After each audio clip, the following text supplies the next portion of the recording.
하나님 말씀 마태복음 20장 28절입니다. 주님이 왜 오셨느냐 하면은 다 잘 알지요. 우리를 구원하러 오셨습니다. 그런데 구원하러 오셨다 하는 말씀과 섬기려고 오셨다 하는 말씀이 그러면은 수학적인 기호로 표현한다면은 뭐예요? 이꼬르 같다는 뜻이에요.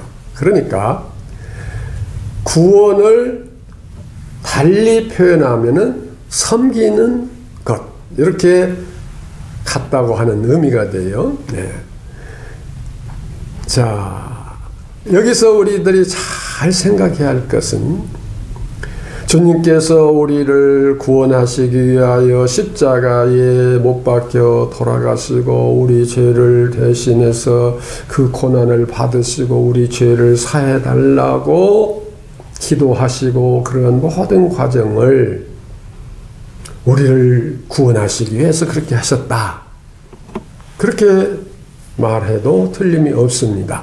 그것을 또 달리 표현하면은 주님이 십자가를 지시고 우리를 위해서 기도하시고 우리를 위하여 모든 그 수고를 아끼지 않으셨다를 달리 표현하면은 섬기셨다.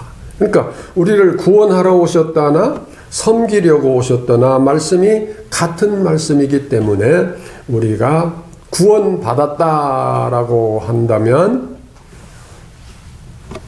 우리도 섬기는 자가 되었다. 제가 오늘 이것을 좀 강조하려고 합니다. 예. 성탄절, 기쁘고 즐거워서 추리도 만들고 캐롤송도 틀고 나가서 저 어떤 특별한 그 거리, 무슨 거리 있지요? 예. 거기 가서 어찌고 저찌고 또 어떤 사람들은 또 성탄절에 키제 보러 가고 그러더만, 예. 키제 보러 가는 거 알아요? 얼마나 컸는가 모르는 사람 위해서 한번 해야겠네. 네가 크냐 내가 크냐 이렇게 춤추면서 키제 보는 거 그런 사람들 많지요. 예. 그러나 우리는 그 모든 기쁨이 어떻게 표현돼야 돼요? 섬기는 일로 표현이 돼야 된다 하는 것입니다.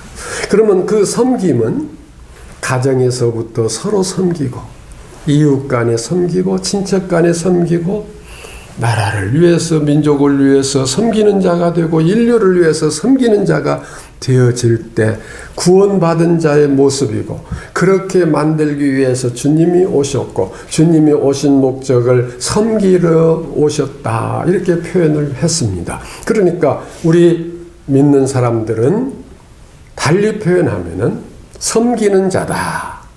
섬기는 자로서의 삶을 살아가는 것이 성도의 삶이라고 하는 것입니다. 그러면 섬김의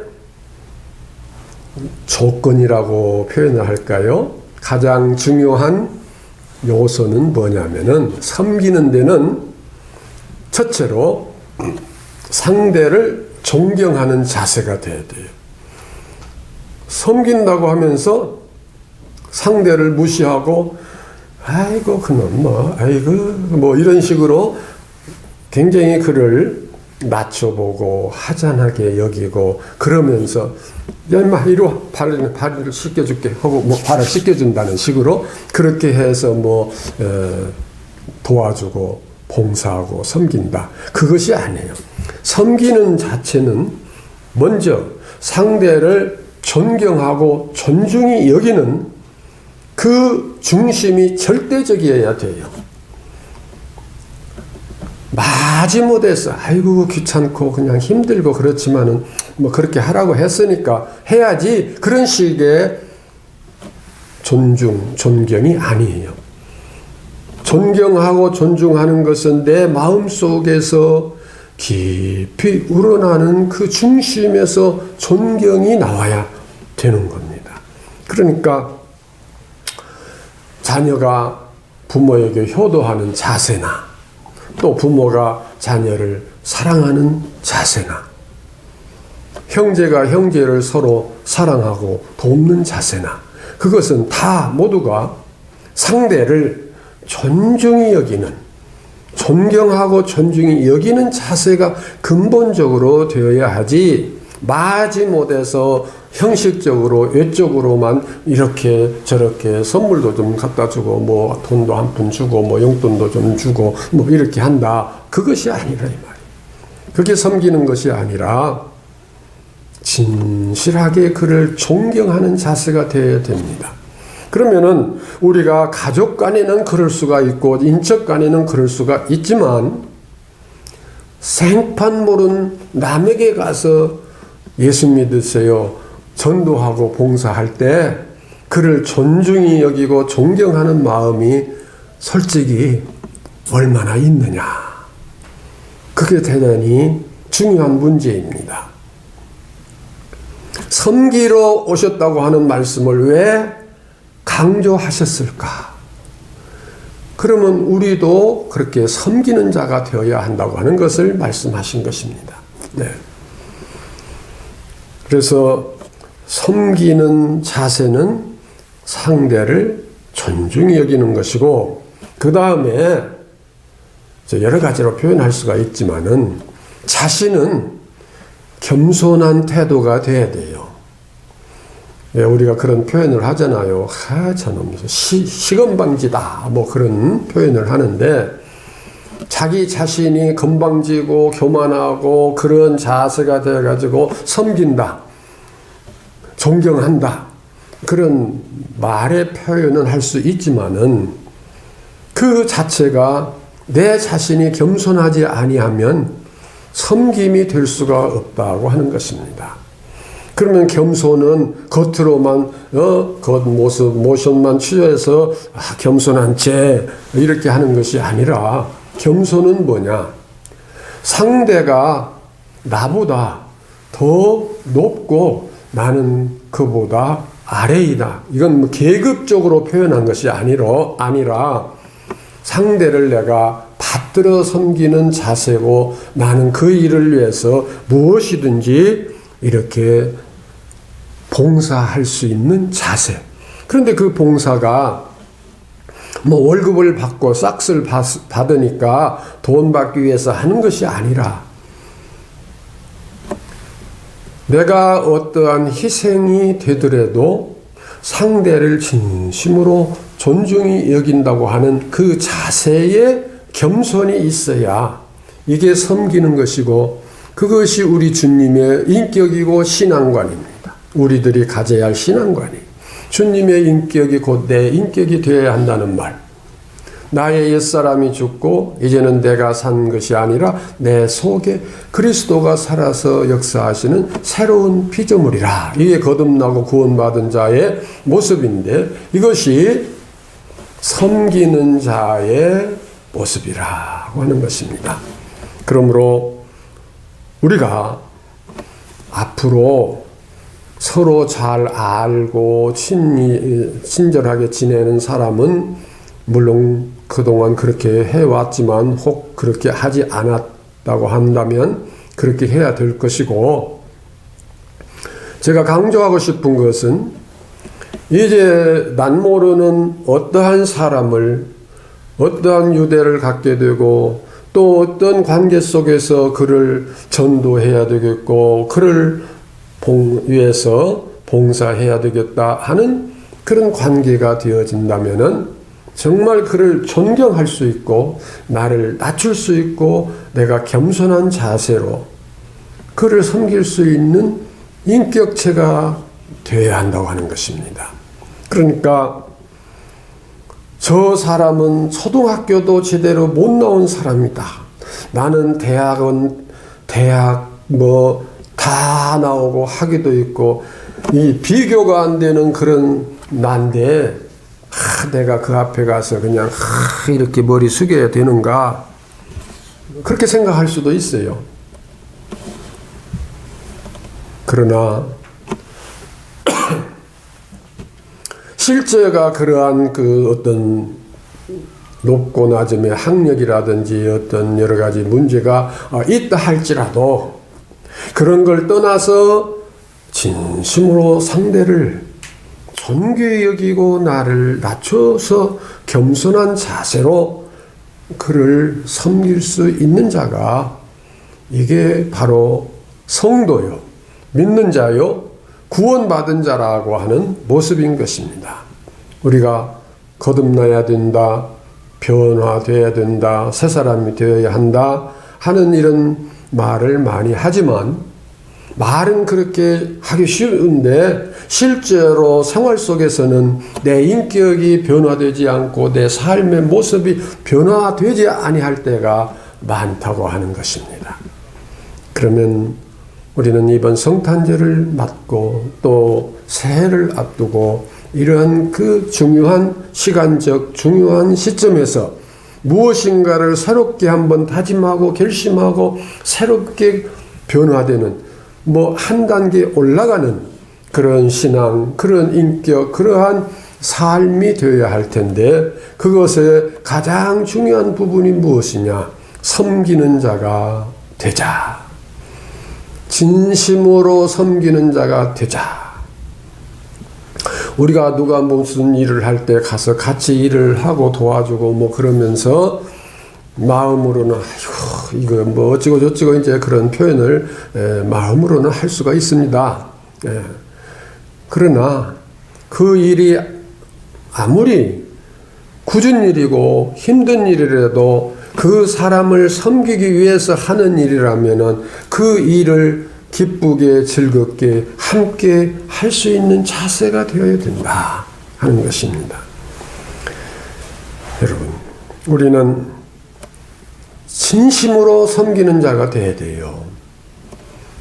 부모에게 효도해야 된다. 그거 다 섬기는 자가 되라는 표현입니다.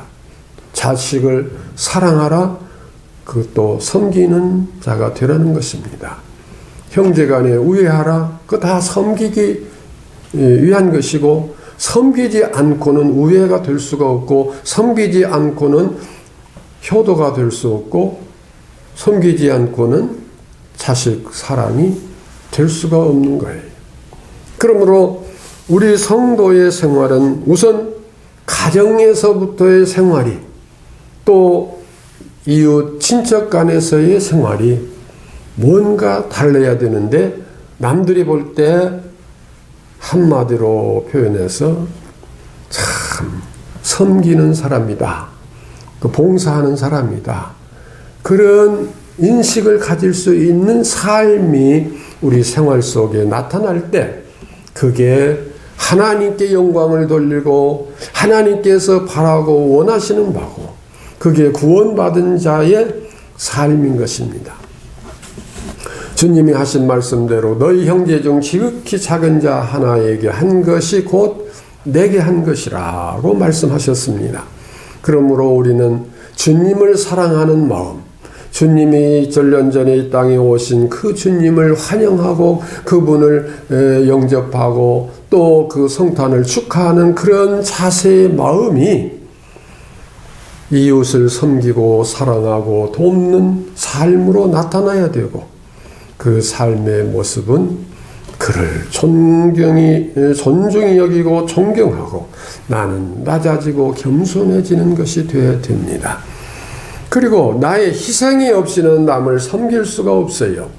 주님이 희생 없이 우리를 섬기지 않으셨습니다. 어느 정도 희생을 하셨느냐?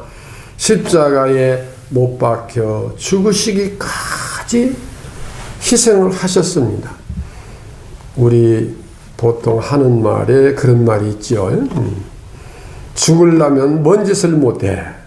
이제 좋은 면으로 쓰여야 되는데 좀 부정적인 면에 쓰일 때도 많아요. 그러나 긍정적으로 우리가 표현해 보면은 누군가를 돕고 그를 위해서 봉사해야 되겠는데 아이고 힘들고 내가 손해보는 것이 많아지게 되고 아이고 그거 귀찮고 그런 일이 있을 수 있는데, 그러나 죽으려면 뭘 못해.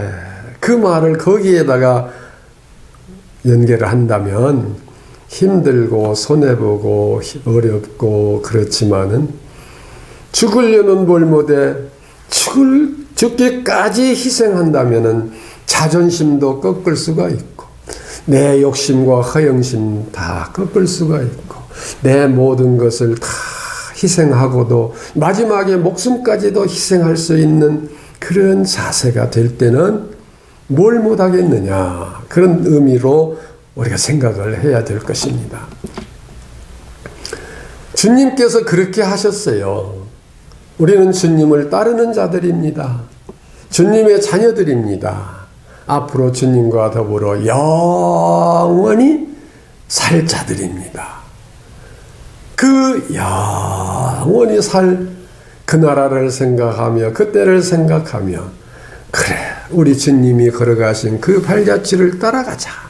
주님이 하셨던 그 모습을 우리도 닮아서 그렇게 하자. 주님이 섬기러 오셨으니 나도 섬기려고 태어났다. 내가 이 세상에 태어난 목적은 누군가를 섬기려고 태어났다. 내가 이렇게 된 것은 뭔가 누구에게 섬기려고 이 일을 하고 있다. 주님은 섬기려고 오신 것이 아니라 섬기는 자가 되어서 오히려 우리의 대속물이 되어 주시려고 오셨다고 했습니다. 그러시기 때문에 또 발을 씻기는 삶을 살으셨습니다. 씻기는 것은 종들이 하는 일인데 저 밑바닥의 종들이 하는 일을 우리 주님은 대신하신 그런 분입니다. 그러므로 예수 믿는 사람은 그저 낮아지고자 하는 삶이 되어야 되고 낮아지고자 하는 자를 결국은 하나님께서는 그를 높이시고 존귀 여기십니다. 우리 주님이 십자가에 달려서 돌아가셨지만 그 이름을 온 만유에 영광 받으시는 이름으로 이렇게 올리셨습니다. 그럼 우리가 정말 하나님의 은혜를 받고 축복을 받는 사람이라면 낮아지고 겸손해져서 죽기까지 남을 사랑하고 봉사하고 섬기는 자가 되어야 하는 것입니다. 이 섬김이 오늘 우리 모두의 삶의 이 표현을 이렇게 하겠습니다. 삶의 체질이 되도록 우리가 그런 표현하잖아요. 체질. 체질이 뭐요? 바꿀 수 없는 근본.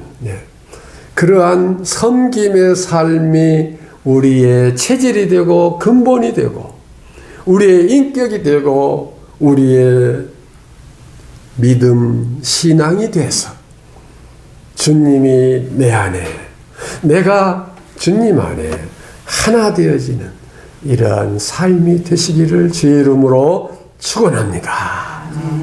기도하십시오.